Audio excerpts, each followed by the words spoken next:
Baik, Bismillahirrahmanirrahim. Assalamualaikum warahmatullahi wabarakatuh. Nah, pagi ini kita akan melanjutkan pembelajaran materi yang akan kita bahas yaitu tentang tentang pencemaran lingkungan. Ya, mungkin di antara kalian juga sudah tahu ya yang dikatakan pencemaran itu seperti apa. Dan mungkin kalian juga sudah paham mana lingkungan yang sudah tercemar atau yang masih belum tercemar. Nah, indikatornya apa sih kalau sebuah lingkungan itu mengalami pencemaran? Nah, oke. Kita lanjut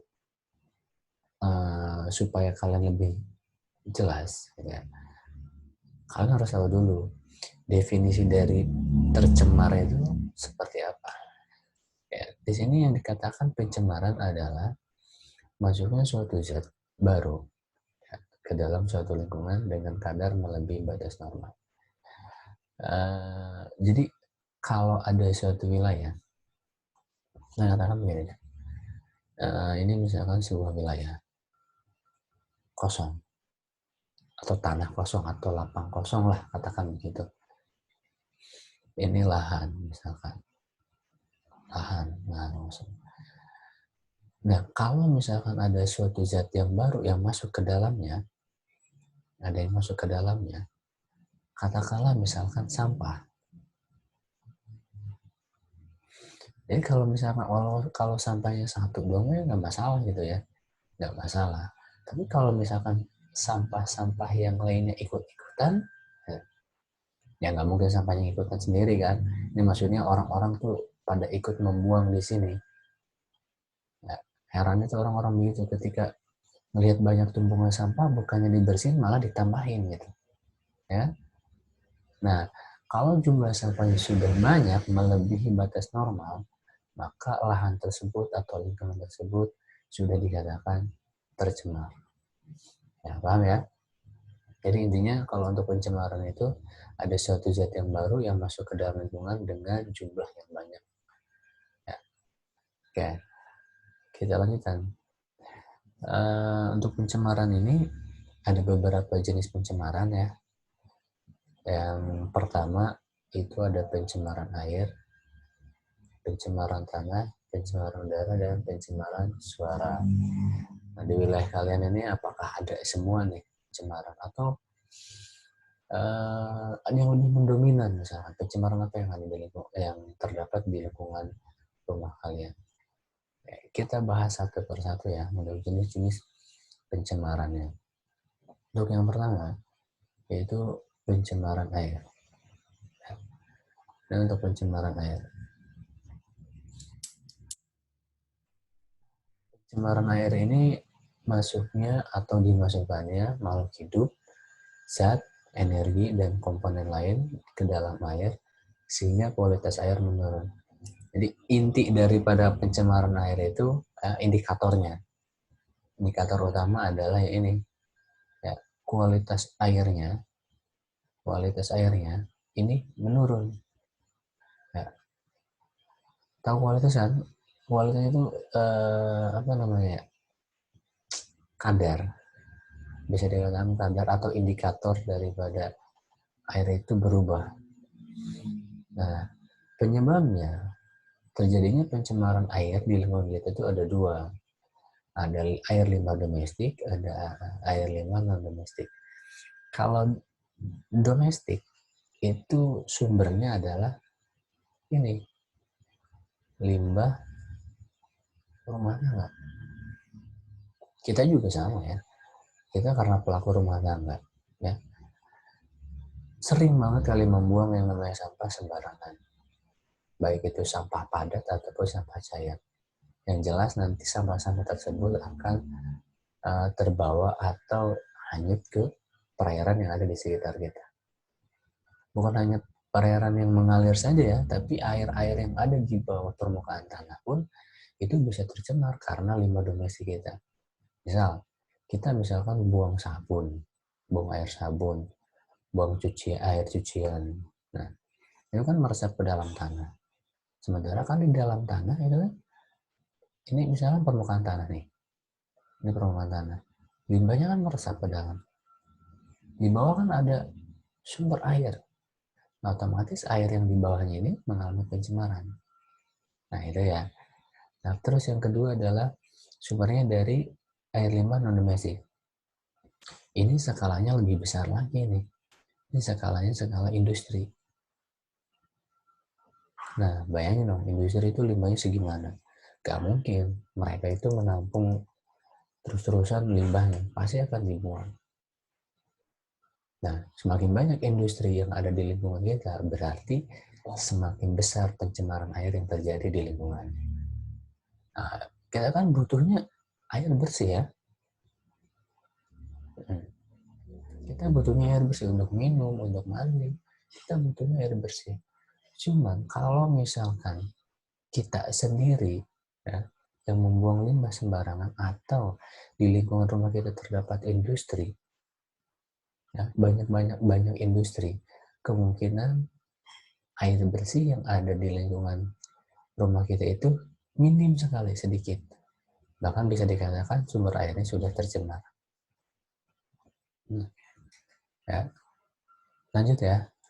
Kita lanjutkan ke pencemaran, dampaknya dulu. Untuk dampak dari pencemaran air ini, pertama timbulnya endapan. Endapan ini kita ambil contoh dari pestisida. Pestisida ini tahu kan? Ini anti serangga. Ini untuk zat untuk membunuh serangga atau hama. Ini digunakan untuk membunuh hama. Oke, hamanya mati disemprot oleh pestisida. Cuman dengan penggunaan yang berlebihan, pestisida ini akan mengendap, ya, akan mengendap. Nah, endapan pestisida ini justru dia akan menghambat atau bahkan membunuh komponen biotik air. Biotik air ini akan mati, ya, disebabkan karena adanya endapan pestisida. Tuh, ya. Jadi penggunaan pestisida itu bukan hanya membunuh hama, tapi juga dengan jangka yang panjang, ya. Karena endapannya itu faktor biotik daripada air juga akan mati, hewan-hewan air. Nah, oke, lanjut ya. Terus dampak berikutnya, di antaranya adalah perubahan derajat keasaman. pH normal air itu kan di angka 7. Tapi kalau dia di bawah 6,5 atau di atas 7,5, maka ini sudah termasuk tercemar ya.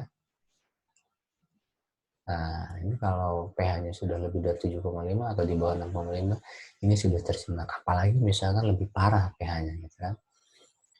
Misalkan angka 8, 9 gitu, atau ini dia bawah ini 5 gitu. Wah, ini udah parah pencemarannya berarti.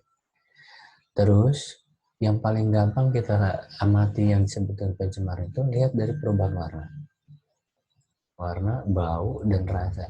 Kalau airnya sudah berubah warna dari warna air biasa, misalkan warnanya udah keruh atau bahkan hijau misalnya, terus menimbulkan bau yang menyengat, gak enak, gak sedap, dan memiliki rasa yang berbeda, otomatis ini sudah termasuk ke sini, airnya sudah tercemar, ya. Terus berikutnya adalah eutrofikasi. Ini nih sebagian para petani dan peternak membuang limbahnya ke perairan. Dan memang di sini ketika dibuang ke perairan ini, dia menumbuhkan atau menyuburkan tumbuhan air. Jadi tumbuhan air ini subur gitu. Tapi kalau misalkan pertumbuhan yang subur ini kemudian tumbuhan itu mati, terus penguraiannya itu lambat, maka yang terjadi adalah pengendapan. Pengendapan di dasar perairan serta menyebabkan pendangkalan. Oh ya, itu beberapa dampak dari pencemaran air. Dan dampak-dampak yang lainnya banyak, belum kepada kesehatannya. Oke, lanjut untuk pencemaran tanah. Ini yang tadi Bapak analogikan ya, sebuah lapang atau sebuah lahan yang terisi oleh sampah. Sampahnya bisa padat maupun cair sebenarnya. Kalau pencemaran tanah ini masuknya polutan, bahan pencemaran berupa bahan cair atau padat ke suatu area tanah. Nah, ini kita sering banget jumpai yang demikian ini, ya. Sering banget, bahkan ada tulisan himbauan jangan buang sampah di sini juga tetap aja, tetap aja. Bukan nggak bisa baca karena banyak teman-temannya di situ yang buang sampah, jadi ikut nih. Oke, penyebab pencemaran tanah. Penyebabnya diantaranya ada tumpahan minyak. Mungkin ini termasuk yang jarang ya, tapi ini bisa sangat mempengaruhi pencemaran tanah. Penggunaan pestisida tadi sudah dijelaskan. Limbah pabrik, ya, limbah domestik, bahan yang susah diuraikan. Masing-masing bahan itu punya kemampuan terurai dengan jangka waktu yang berbeda. Ada yang lama, ada yang lama banget. Contoh kayak styrofoam. Styrofoam untuk wadah makanan itu yang kalau disobek juga gampang banget gitu. Tapi justru styrofoam itu dia tidak bisa diuraikan. Tidak bisa diuraikan. Kayak botol plastik, botol kaca itu bisa diuraikan, cuman itu lama waktunya. Butuh waktu puluhan tahun bahkan ratusan tahun untuk supaya terurai habis. Ya. Jadi gunakanlah bahan-bahan yang ramah lingkungan. Terus limbah cair juga sangat mempengaruhi, ini penyebabnya. Terus ladang berpindah juga merupakan penyebab pencemaran tanah. Nah, kalau misalkan kita sudah tahu penyebab-penyebabnya ini, maka kita hindari ya. Nah, dampak pencemaran tanah. Ini hanya beberapa saja. Pertama, dapat merubah metabolisme mikroorganisme, ya, mikroorganisme endemik dan antropoda. Mikroorganisme endemik itu maksudnya begini. Kita gambar lagi, ulang lagi. Ini sebuah tanah yang tadinya subur. Tahu dong yang membuat subur tanah itu karena ada banyak mikroorganisme di bawahnya. Ya, mikroorganisme itu kan fungsinya sebagai pengurai. Ketika proses penguraiannya sukses, maka akan subur juga lahannya. Tapi beda cerita kalau misalkan di lahan tersebut banyak sampah. Ya. Sampahnya tinggi di sini, di tempat ini nih. Nah, berarti mikroorganisme endemik yang ada di sini, endemik itu yang ada di sini ya, aslinya ya, gitu. Maka akan terganggu. Kalau misalkan mikroorganismenya terganggu, proses penguraiannya juga terganggu. Dan kalau penguraian terganggu, berdampak ke sini terhadap metabolisme tanaman yang pada akhirnya dapat menyebabkan penurunan hasil pertanian. Ya, berarti pengaruh pada tumbuhan. Ya. Gitu ya. Jadi kalau misalkan ada sampah di lingkungan kita, ya, maka itu akan mempengaruhi kepada tumbuhan yang ada di sekitarnya. Lanjut, pencemaran udara. Nah, ini kalau pencemaran udara ini mungkin hampir setiap hari kali ya kita mengalaminya, terkena gitu. Karena kita kan menghirup udara itu 24 jam. Cuman kualitas udara di lingkungan kita itu kan bermacam-macam. Ya.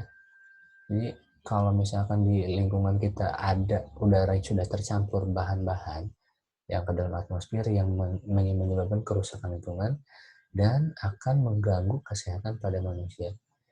Contohnya lihat gambarnya. Ini asap dari pabrik.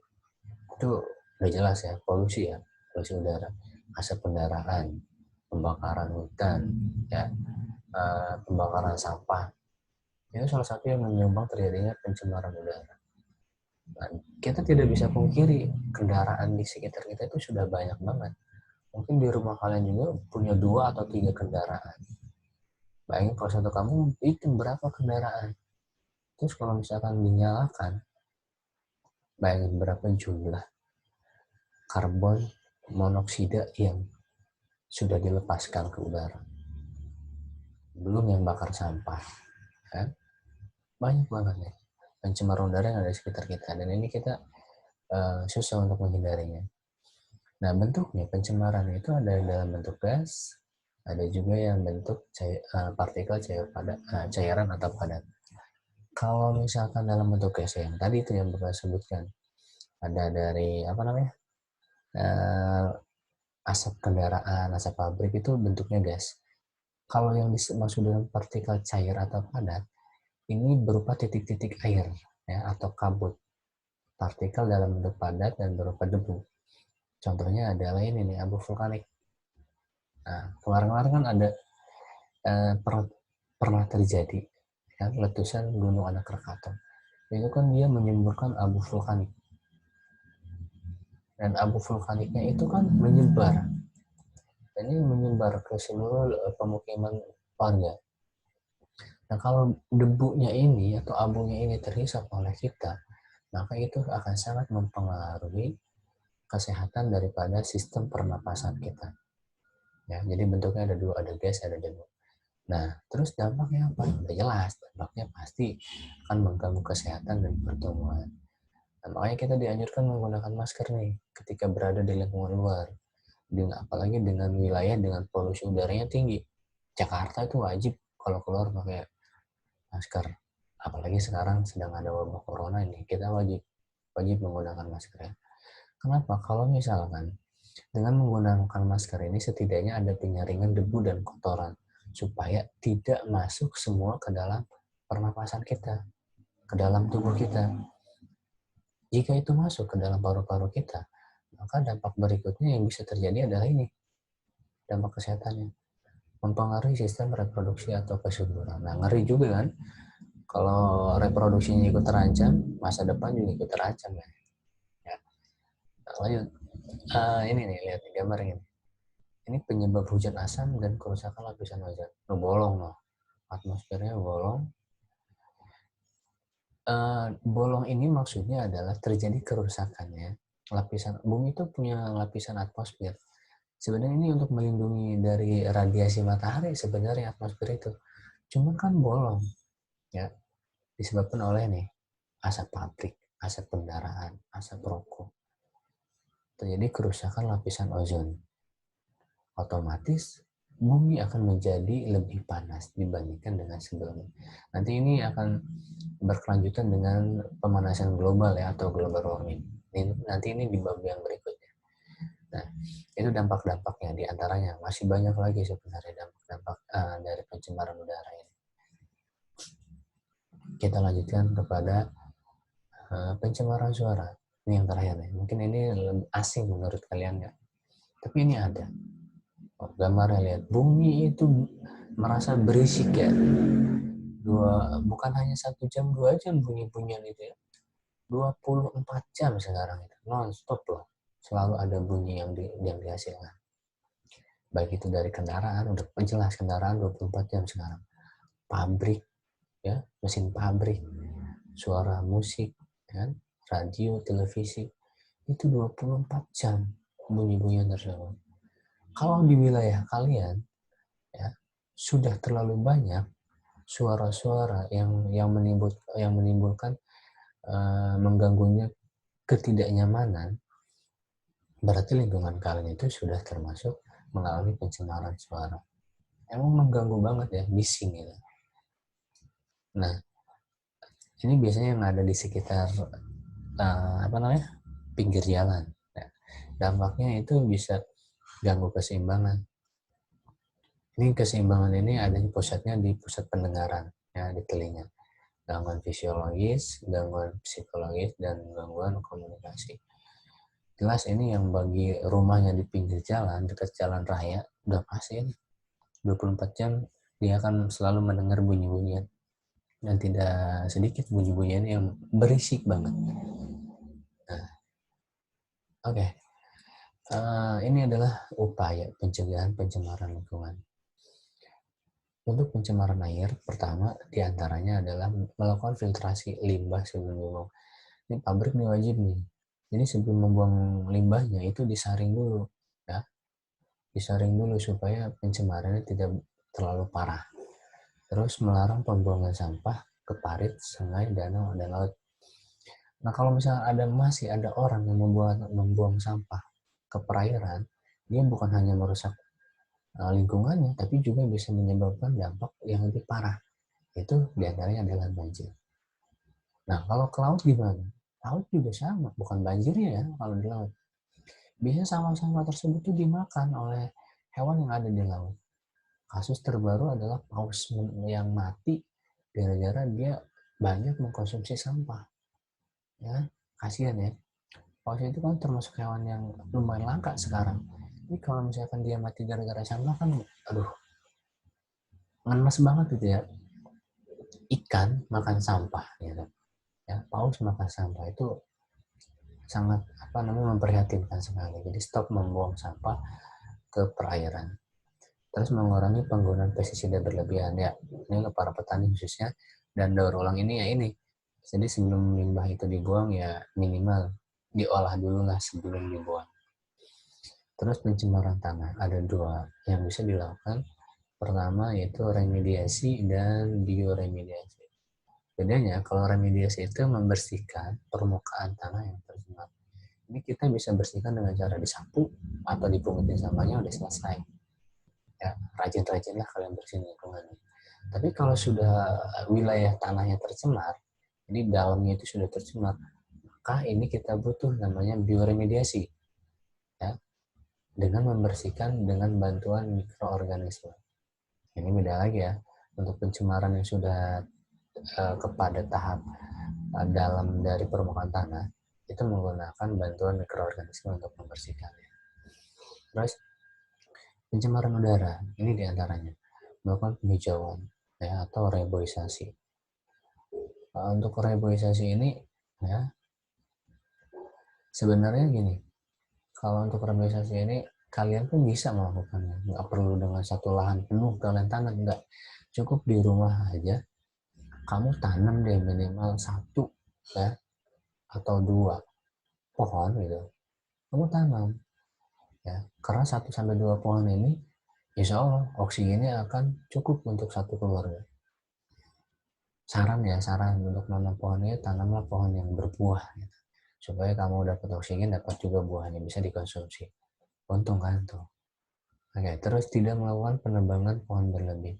Bukan nggak boleh nebang pohon, cuman kita harus terapkan yang namanya tebang pilih. Tebang pilih ini ya harus ada kategorinya. Kalau misalkan tumbuhannya sudah tidak berproduksi lagi, tidak berbuah, sudah tua, terus berbahaya, nah itu wajib ditebang. Tapi kalau masih produksi, masih bagus, masih segar, jangan. Karena semakin banyak pohon, ya, dia bisa berperan sebagai paru-paru bumi. Gitu. Ya, oksigen yang ada di lingkungan itu kan semakin bersih. Dan yang terakhir, pencemaran suara. Nah, upayanya adalah menggunakan alat peredam suara. Ini hanya beberapa orang saja yang mungkin menggunakan alat peredam suara yang ada di rumahnya. Gak semuanya bisa menggunakan ini. Ya, ya kalau merasa bersih, ya tinggal tutup telinga sih sebenarnya. Mau tidur nih, misalkan orang yang berada di pinggiran jalan gitu, berisik nih mau tidur, itu tutup telinga aja, pakai bantal kayak gitu, gimana ya, paling begitu caranya. Dan cara berikutnya adalah penguatkuasaan undang-undang. Dengan adanya peraturan undang-undang, nah, jadi suara juga yang dikeluarkan oleh kendaraan itu ada batas desibelnya. Ya, ini kalau dia melebihi batas desibelnya, ini sudah bisa dikenakan sanksi. Ya, mulai dari klakson kendaraan, knalpotnya. Ya cuman di Indonesia ya tahu gitu kan, larangannya ya tetap aja dilakukan. Nah, kalau kalian merasa orang Indonesia yang baik, yuk coba gunakanlah yang standar nasional Indonesia SNI, suara-suara itu. Oke, mungkin itu aja yang bisa disampaikan oleh Bapak. Jika ada yang nanti kalian perlu tanyakan, silahkan komentar aja. Kalau nggak japri juga boleh Bapak. Oke, terima kasih. Assalamualaikum warahmatullahi wabarakatuh.